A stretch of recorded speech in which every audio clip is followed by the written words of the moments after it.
여러분 안녕하세요. 박찬호 교수입니다.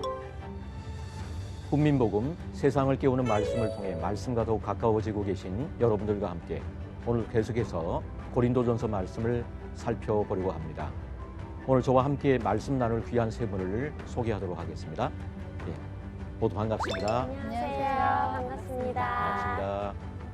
지금 저희들은 고린도전서를 생각하고 있는데 고린도 교회는 대표적으로 이제 많은 문제가 있는 그런 교회였다라고 보시면 될 것 같은데 오늘의 제목은 같은 성령, 다양한 은사라고 하는 제목으로 말씀을 나누도록 하겠습니다.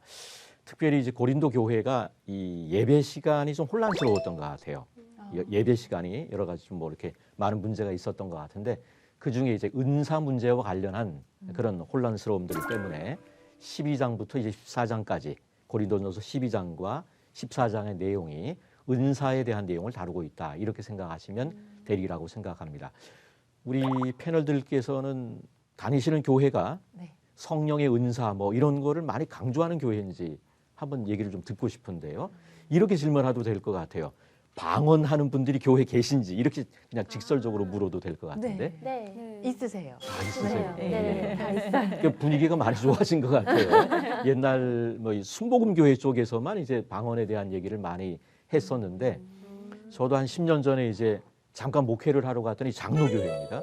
근데 저는 이제 신학교에서 조직신학을 가르치고 있는데 조직신학 가르치는 교수님이 온다 그러니까 교인들이 긴장했대요. 나중에 저한테 얘기하는데 뭘 긴장했냐 그랬더니 방언하는 거를 못하게 할까 봐. 그래서 저희도 뭐 장로교회였는데 새벽 예배 가면 한 3분의 1 정도는 다 방언으로 기도하시는 네. 이런 모습들을 볼 수 있고 다 대부분 다 그런 분이군요. 네. 예, 그래서 오늘 우리 마음속에 어떤 소원이 있으면 좋겠다 생각하는데 그 중에 한 가지가 뭐냐 하면 이제 성령의 충만에 대한 어떤 이 염원 같은 것들 있으면 좋으리라고 생각합니다. 미국의 칼빈 대학교 철학 교수인 제임스 스미스라고 하는 분, 그 책 제목 중에 You are what you love라고 하는, 영어를 써서 죄송합니다만은 당신이 누구냐라고 하면 당신이 사랑하는 것이 바로 당신이다라고 하는 책의 제목이 있습니다. 근데 우리나라 말로 번역이 될 때는 습관이 영성이다. 굉장히 의욕이 많이 돼 버렸습니다. 습관이 영성이다. 그리고 번역서 표지에는 부제로 영성 형성에 미치는 습관의 힘이다. 이렇게 돼 있어요.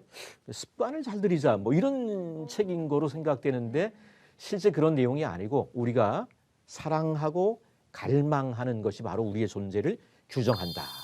우리가 가지고 있는 마음의 소원이 바로 나다라고 하는 그런 이야기가 되리라고 생각합니다.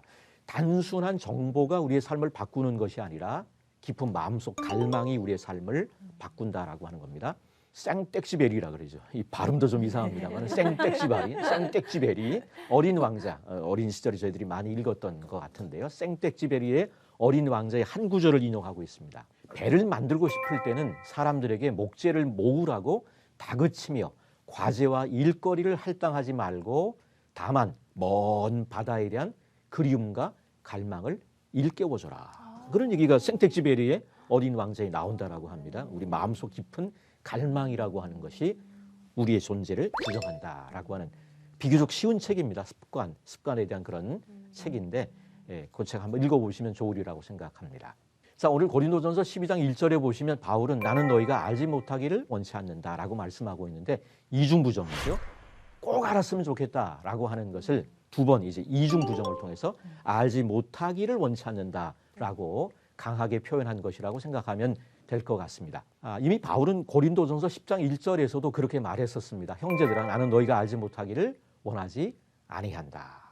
이스라엘 백성들이 놀라운 영적 체험을 광야에서 했는데도 불구하고 그들의 다수는 광야에서 멸망했다라고 하는 사실을 고린도 교인들에게 상기시켜주면서 너희들이 지금 하고 있는 이 엄청난 은사 체험에도 불구하고 잘못하면 멸망할 수 있다. 이런 식의 이제 엄중한 경고를 하고 있는 모습을 우리가 볼 수 있습니다. 자, 고린도 편지, 서신을 쓰고 있는 바울의 입장에서 편지의 수신자들인 고린도 교인들이 꼭 알았으면 좋겠다라고 하는 것입니다. 이것은 오늘 우리를 향해서도 마찬가지라고 볼 수 있습니다. 사도 바울은 우리가 신령한 일, 영적인 일들에 대해서 알기를 원합니다. 이런 쪽에 대해서 무관심하면 안 된다라고 하는 것입니다. 소위 영적인 은사에 대하여 우리는 무지하면 안 됩니다. 아까 우리가 얘기했던 것처럼 이 여러 가지 성령의 은사에 대해서 제가 어릴 때만 해도 별반에 이렇게 장로교 이런 데서는 관심이 없었는데 지금은 이제 한국교회 전반적으로 이 은사에 대한 많은 관심들을 가지고 있는 것 같습니다. 자, 근데 이 고린도 교회가 은사 문제 때문에 여러 가지 혼란이 있었던 교회인데 그 교회를 향해서 너희들이 신령한 것에 대해서 좀 덜 알았으면 좋겠다. 좀 가라앉히는 그런 얘기를 하고 있는 게 아니라 사도 바울이 뭐라 그러냐면 신령한 일에 대해서 모르기를 원치 않는다라고 얘기하고 있는 게 좀 우리에게는 뜻밖의 그런 이야기로 다가옵니다. 그런 면에서 이 영적인 일에 대해서 우리가 보다 관심을 갖는 것이 필요하다고 생각합니다. 자, 고린도전서 1장 4절부터 7절을 보시면 그리스도 예수 안에서 너희에게 주신 하나님의 은혜로 말미암아 내가 너희를 위하여 항상 하나님께 감사하노니 이는 너희가 그 안에서 모든 일 곧 모든 언변과 모든 지식의 풍족함으로 그리스도의 증거가 너희 중에 견고하게 되어 너희가 모든 은사에 부족함이 없이 우리 주 예수 그리스도의 나타나심을 기다림이라. 이 고린도 교회를 향해서 칭찬하고 있는 그런 내용입니다. 하나님의 은사가 풍성하다는 거죠. 고린도 교인들 언변과 지식에 풍족하다는 겁니다. 그리스도의 증거가 고린도 교인들 가운데 견고하다는 겁니다. 모든 은사에 부족함이 없다는 겁니다. 사실은 그러나 이런 칭찬 속에 애둘러 고린도 교인들을 향한 책망을 예견하고 있다고 보시면 될 것 같아요. 고린도 교회는 영적 은사의 남용 때문에 적잖은 문제가 있었고 이런 교회를 향해서 고린도 교회를 향해서 바울은 말합니다. 형제들아 신령한 것에 대하여 나는 너희가 알지 못하기를 원하지 아니한다. 안 그래도 적잖이 영적인 은사의 남용 문제로 골치를 썩고 있는 고린도 교회인데도 바울은 신령한 것에 대하여 나는 너희가 알지 못하기를 원하지 아니한다 말하고 있습니다. 우리나라는 미국 교회로부터 복음을 받았습니다. 미국은 이 서부 개척 이런 시대를 거치면서 부흥운동을 통해서 미국의 교회가 형성이 되었다라고 보통 이야기를 합니다. 18세기 1차 대각성 운동이 있었고 19세기에 2차 대각성 운동이 있었습니다. 1차 대각성 운동의 신학적 지지자는 조나단 에드워즈라고 하는 분입니다. 조나단 에드워즈라고 하는 분인데 2차 대각성 운동의 지도자는 찰스 핀이라고 하는 분입니다. 그리고 이 부흥운동이 있은 다음에 꼭 교회가 분열돼요. 부흥운동을 지지하는 사람하고 반대하는 사람하고 나누어졌다가 다시 통합되고 2차 대각성 운동이 있은 다음에 또 교회가 분열됐다가 다시 통합이 되고 이 부흥운동 자체에 대해서 찬성과 반대로 교회가 꼭 나누어지는 그런 일들이 있게 되었던 것을 봅니다. 조나단 에드워즈는 부흥운동을 지지했던 사람입니다. 하지만 조나단 에드워즈는 부흥을 반대하는 100명의 사람보다 부흥을 지지하는 한 사람의 광신자가 더 부흥운동에 해를 끼칠 수 있다라고 경고했던 사람이고 그리고 한 사람을 딱 이름을 찍어요. 제임스 데이븐 포트라고 하는 사람이 바로 그런 사람으로 거명이 되고 제가 찾아보니까 설교하다 옷 벗고 막 그랬나 봐요. 설교하다 막 스트레칭을 하고 막 그런 일들이 있었던 것 같아요. 그럼 나중에 회개했다 그러더라고요. 내가 정신이 좀 나갔던 것 같다. 그런 뭐 얘기를 했다 그랬는데 부흥운동이 잘못된 방향으로 흘러갈 때 이르게 되는 폐단을 조나단 에드워즈는 잘 알고 있었던 겁니다. 그래서 부흥을 반대하는 100명의 사람들보다 한 사람의 광신자가 부흥운동에 더 나쁜 영향을 미칠 수 있다라고 경고를 했는데 그럼에도 불구하고 조나단 에드워즈는 전체적으로는 부흥운동을 지지하였습니다. 바울도 마찬가지인 것 같아요. 고린도 교회가 은사 문제로 인하여 적잖은 문제가 있음에도 불구하고 이런 일들에 대하여 무작정 부정적으로 접근하고 있지는 않다는 사실을 우리가 기억할 필요가 있습니다. 아까 말씀드린 것처럼 장로교 쪽에서는 아까 이런 은사 문제에 대해서 매우 소극적이었는데 요즘 이제 장로교도 그렇지 않은 것 같습니다. 그래서 교리적으로도 건전하면서도 부흥운동이 적극적이었던 조나단 에드워즈를 사람들이 많이 배우려고 하는 것 같습니다. 그런 면에서 보면 균형이 필요한 것입니다. 자, 우리나라에서 가장 최근에 나온 무종교에 대한 책은 필 주커만이라고 하는 분의 종교 없는 삶, 불안으로부터 나는 자유로워졌다. 이전에는 알랑드 보통이에요. 이름이 보통이야. 알랑드 보통이라고 하는 분의 무신론자를 위한 종교가 유명했던 모양입니다. 이 사람들은 주장합니다. 이 시대에 가장 활발한 종교는 무종교다. 그런데 실제로는 그렇지 않습니다. 전 세계적으로 조사해 보면 여전히 무종교인의 숫자는 16%에 지나지 않습니다. 80% 이상의 사람들이 모종의 종교를 다 가지고 있는 것이죠. 요는 이것입니다. 하나님을 섬기지 않는 사람들이 그러면 이 사람들은 자유롭다고 생각하는 거예요.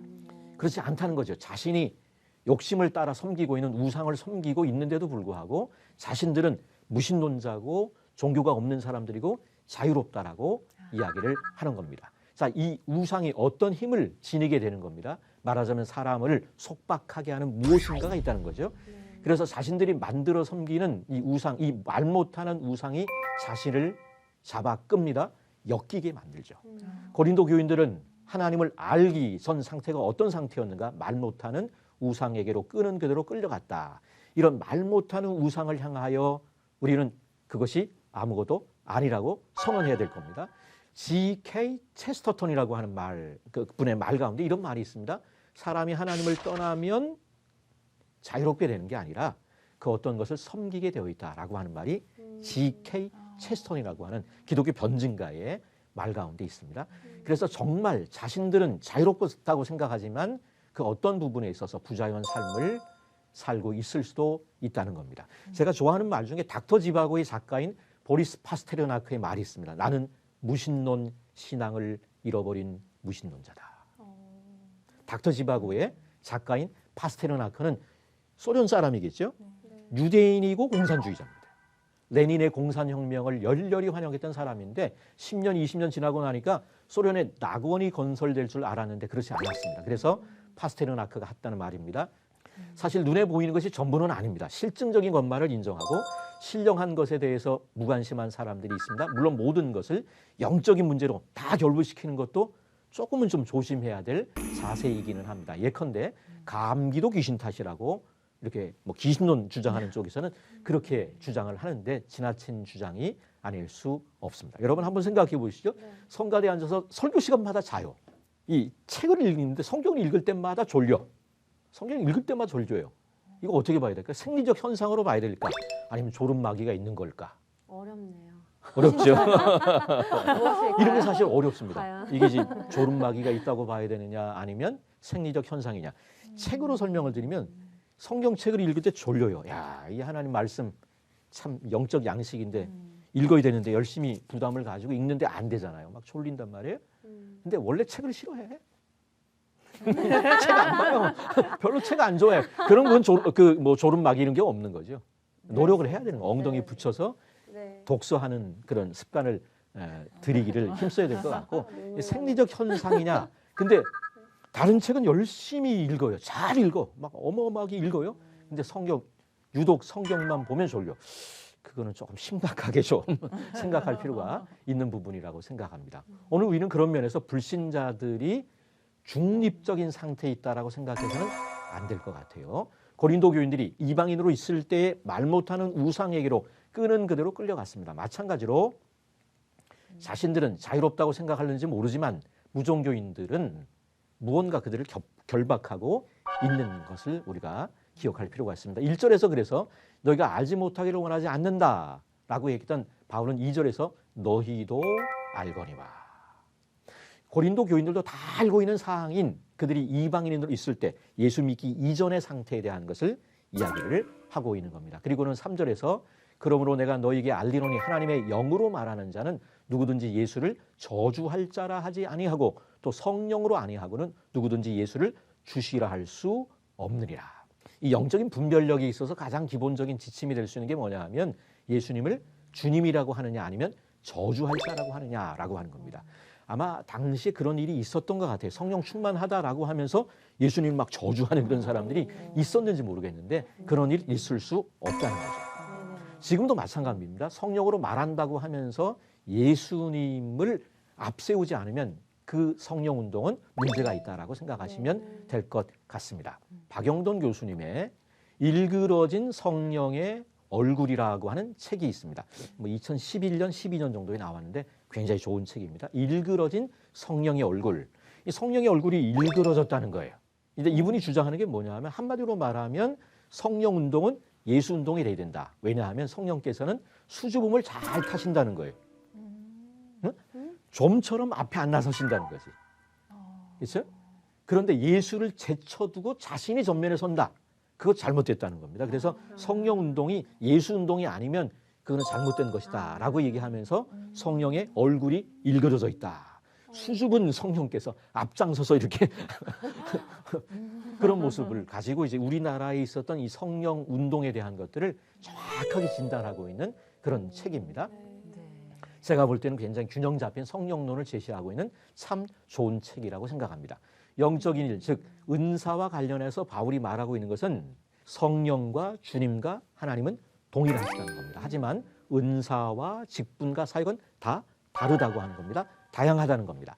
같은 하나님이시지만 다양한 은사가 있는 이유는 그리스도의 몸을 유익하게 하려는 것이다라고 얘기합니다. 7절 말씀 각 사람에게 성령을 나타내심은 유익하게 하려 하심이라. 이 성령의 나타나심이 다양하게 나타나는 것은 그리스도의 몸인 교회를 유익하게 하려 함이라고 얘기를 하고 있는 겁니다. 각 사람에게 성령의 다양성, 은사가 나타나는 겁니다. 자, 8절부터 바울은 이것을 보다 상세하게 설명합니다. 어떤 사람에게는 성령으로 말미암아 지혜의 말씀을, 어떤 사람에게는 같은 성령을 따라 지식의 말씀을, 다른 사람에게는 같은 성령으로 믿음을, 어떤 사람에게는 한 성령으로 병 고치는 은사를, 어떤 사람에게는 능력 행함을, 어떤 사람에게는 예언함을, 어떤 사람에게는 영들 분별함을, 다른 사람에게는 각종 방언 말함을, 어떤 사람에게는 방언들 통역함을 주시나니. 자, 여기에 이제 열거되고 있는 성령의 은사는 지혜의 말씀, 지식의 말씀, 믿음, 병 고치는 은사, 능력 행함, 예언함, 영들 분별함, 각종 방언 말함, 방언들 통역함입니다. 자, 이 은사의 항목은 조금씩 다르게 나타나 있습니다.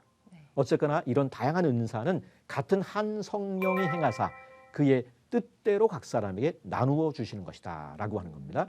은사라고 하는 것, 성령이 자기 뜻대로 각 사람에게 나누어 주시는 것인데 그 이유는 금방 말씀드린 것처럼 유익하게 하는 겁니다. 그리스도의 몸된 교회 공동체를 유익하게 하기 위해서 그 은사로 자기 자랑하려고 하는 주신 것이 아니고 우리에게 허락하신 은사를 가지고 공동체의 유익을 위해 사용해야 되는 겁니다. 한 성령께서 다양한 은사를 주셨습니다. 교회 공동체의 유익을 위해 주신 것입니다. 그러므로 서로 잘났다고 자기가 받은 은사가 최고라고 싸우지 말고 서로 섬기라는 겁니다. 공동체의 유익을 위해, 섬김을 위해 사용하라고 하는 그런 얘기가 될 겁니다. 나 방언해. 그래서 뭐 어쨌다고 이렇게 되는 거예요. 나 병 고쳐. 이렇게 자랑하지 말라는 겁니다. 그 받은 은사를 가지고, 방언의 은사를 가지고 더 많이 기도하고, 병 고치는 은사를 받았으면 그 병 고치는 은사, 나 병 고쳐. 이렇게 자랑하지 말고 병 들린 사람들을 찾아가 신방하며 그들을 위해서, 병 낫기를 위해서 기도하는 섬김으로 이 은사를 활용하라고 하는 그런 이야기가 될 것입니다. 그때나 지금이나 항상 싸웠나 봐요, 교회인들이. 그러니까 상당히 초창기부터 교회 분란이 있었던 걸 볼 수 있습니다. 항상 똑같네요, 교회 예, 모습이요. 경찰이 출동해 있는 이런 모습이 3세기 교회에 이렇게 나옵니다. 네. 예배당 안에 이제 안전 요원들이 와 있고 아이들이 지루하니까 뭐 이렇게 뭐 장난하다가 거기서 암브로시우스를 감독으로, 이 경찰청장이 와 있었는데 암브로시우스라고 하는 사람이 로마군 백부장으로 와 있었는데 감독을 뽑는 자리였거든요. 네. 근데 서로 파가 나눠서 막 싸우는데 아이들이 함께 와서 있다가 지루하니까 아이들이 외쳤습니다. 네. 암브로시우스를 감독으로. 근데 로마군 백부장으로 와 있던 사람이 암브로시우스인데 세례교인도 아니었어요. 네. 분란이 있었고 안전 요원으로 와 있다가 갑자기 붙잡혀서 밀라노의 감독이 된 사람입니다. 이분이 이제 성 어거스틴의 영적 스승에 해당하는 사람인데 네. 분란의 문제가 지금만 있는 게 아니고 옛날에도 있었던 것을 아주 초창기부터 있었던 걸 볼 수 있습니다. 사람들이 모였기 때문에 여러 가지 많은 어려움들이 있는 걸 볼 수 있고요. 근데 뭐 저는 이제 뭐 약간 좀 우리 내용하고 뭐 연결되기도 합니다만은 교회도 싸울 수 있다고 생각합니다. 근데 젖잘싸라고 하는 게 있잖아요. 젖잘싸. 졌지만 잘 싸워야 된다. 그리스도인들도 안 싸울 수는 없지만 싸우더라도 게임의 룰이 좀 다르다. 그래서 이렇게 봤을 때 저놈들도 싸우네. 근데 뭔가 좀 다르네. 이렇게 돼야 될 것 같아요. 먼저 회개하는 사람이 먼저 사과하는 건가요? 근데 교회에서는 먼저 회개하는 경우가 거의 없죠. 이게 조그만 거예요. 이단적인 그런 내용들이 아니고 조그만 건데 먼저 사과하면 그냥 용서할게. 먼저 사과를 잘 안 하죠. 자존심 이런 것 때문에 참 이게 잘 안 됩니다. 우리 죄 때문에 그런 거죠. 죄성이죠. 네. 우리의 죄성 때문에. 정말 교단이 갈라지고 뭐 이렇게 배교가 되는 그런 큰 문제 가지고 교회가 싸우는 게 아니고 자존심 문제가 싸우는 거죠. 근데 그런 면에서 보면 예수 믿는 사람보다 우리가 못한 것 같아요. 예수 믿는 사람들은 이렇게 이 마음이 딱 상하면 술탕 먹고 털어버리잖아요. 아, 예수 안 믿는 예수 사람보다. 안 믿는 네네. 사람. 우리는 이게 안 되잖아. 끝까지 가지고 가죠. 네. 그래서 이게 분란이 있을 때, 섭섭한 마음이 있을 때 이걸 어떻게 정리하는가가 굉장히 중요한 문제인 것 같아요. 네. 성령의 수많은 은사를 경험했는데 다른 사람 용서를 못한다. 이것도 큰 문제 중에 하나라고 생각합니다. 예, 오늘 강의는 여기까지인데요. 지금까지 강의 내용 중에 뭐 궁금한 점이나 느낀 점이 있으면 함께 얘기를 나눠보면 좋을 것 같습니다.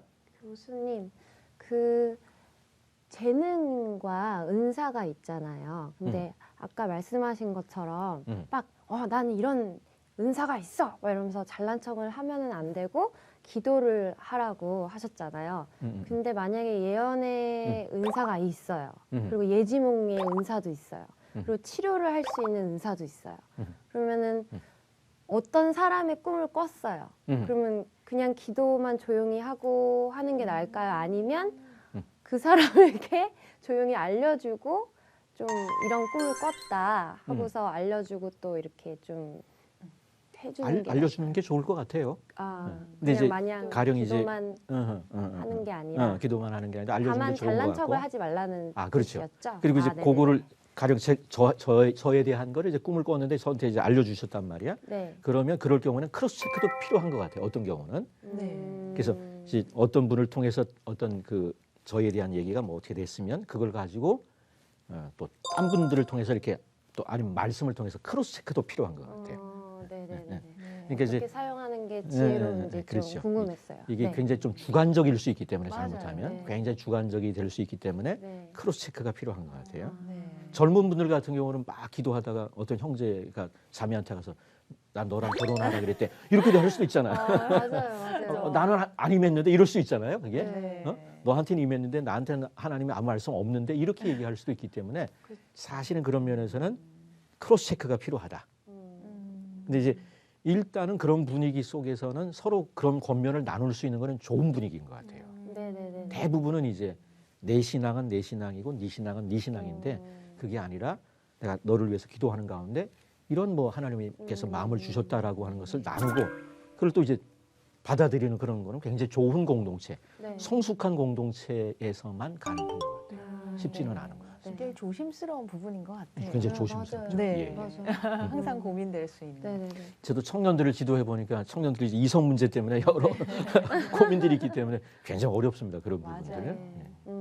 네. 하나님께서는 은사를 주실 때 음. 이렇게 정말 아까 구구절절히 다 써주셨잖아요, 성경에. 예. 이렇게 다양한 은사를 주신 특별한 이유가 있을까요? 굉장히 이게 단순화될 수 없는 어떤 다양한 욕구, 필요 같은 게 있는 것 네. 같아요. 여러 많은 필요가 있기 때문에 그런 다양한 은사들을 통해서 아마 이제 그리스도의 몸된 교회를 세워나가는 그런 부분이 아닐까라고 하는 생각. 그러면 결론적으로는 교회를 세우기 위해서 이런 그렇죠. 은사들이 사용되기 위해. 이게 네. 이제 몸으로 얘기하는 거죠. 그리스도의 네. 몸된 교회라고 하는 게 유기체이기 때문에 네. 유기체이기 때문에 여러 이제 다양한 부분들을 통해서 생명 현상이라고 하는 것은 하나만 갖고 되는 게 아니잖아요. 네. 차량도 뭐 비슷하게 설명할 수 있는데 네. 심장만 엔진이 심장이다. 심장만 가지고 되는 게 아니고 네. 바퀴도 필요하죠. 네. 제가 어떤 분한테 들으니까 귀에 가까울수록 좋아야 된다 그러더라고요. 그러니까 축음기나 뭐 이게 그 음향 시스템은 이게 스피커가 중요하다네요. 앰프가 중요한 게 아니고 스피커가 그거 이제 뭐라 하지 증폭하는 네. 스피커가 중요하고 자동차에서는 바퀴가 중요하답니다. 오, 엔진이 중요한 게 아니고 잘 바퀴가 중요하다 그 얘기를 알고 제가 들었어요. 그래서 귀에서 가까운 게 굉장히 중요하다라고 한 그런 얘기 들었는데 그런 면에서 이제 12장 뒷부분의 얘기가 그 얘기입니다. 네. 12장 뒷부분에서 다 눈이냐 다 손이냐 발도 있다는 거죠. 네. 발이라고 해서 천시할 수 없는 것처럼 네. 그런 얘기들이 이제 나와 있고요. 저는 이제 예. 교수님 강의 이렇게 들으면서 참 저도 소원하는 은사가 있거든요. 이제 뮤지컬 배우를 하다 보니까 제가 노래를 할 때 또 연기할 때 이제 듣고 보는 사람들로 하여금 어떤 마음의 치유가 있었으면 좋겠다를 이렇게 소원하는 은사가 있는데 또 이제 여러 가지가 있는데요. 교수님 이렇게 강의를 들으면서 아까 성령님께서는 굉장히 수줍어하시고 예수님보다 뒤에서 이렇게 이렇게 드러내지 않는다고 하셨잖아요. 그 말씀을 듣고 그 은사를 정말 소원한다면 제가 많이 죽어지는 연습을 훈련을 많이 해야겠다라는 생각들을 하게 되는 그리고 제 연약함도 돌아보게 되는 그런 예. 시간이었습니다. 아, 예, 그러시군요. 예. 하긴 성령의 은사라고 하는 게 다양하다라고 하는 것. 한 성령이 우리에게 다양하게 주고 그리고 몸으로 얘기하면 몸의 지체가 많듯이 여러 다양한 지체들을 통해서 성령 하나님께서 그리스도의 몸된 교회를 세워가기를 원하신다. 이렇게 생각하면 좋겠습니다. 자, 다음 시간에는 사랑의 인식론이라고 하는 제목으로 말씀을 이어나가도록 하겠습니다. 성령님께서 선물로 주신 은사를 주님의 몸된 교회를 섬기는 데 사용하고 오직 성령의 역사를 온전히 분별하는 지혜를 구하는 우리 모두가 되었으면 좋겠습니다. 함께해 주신 여러분 고맙습니다. 감사합니다.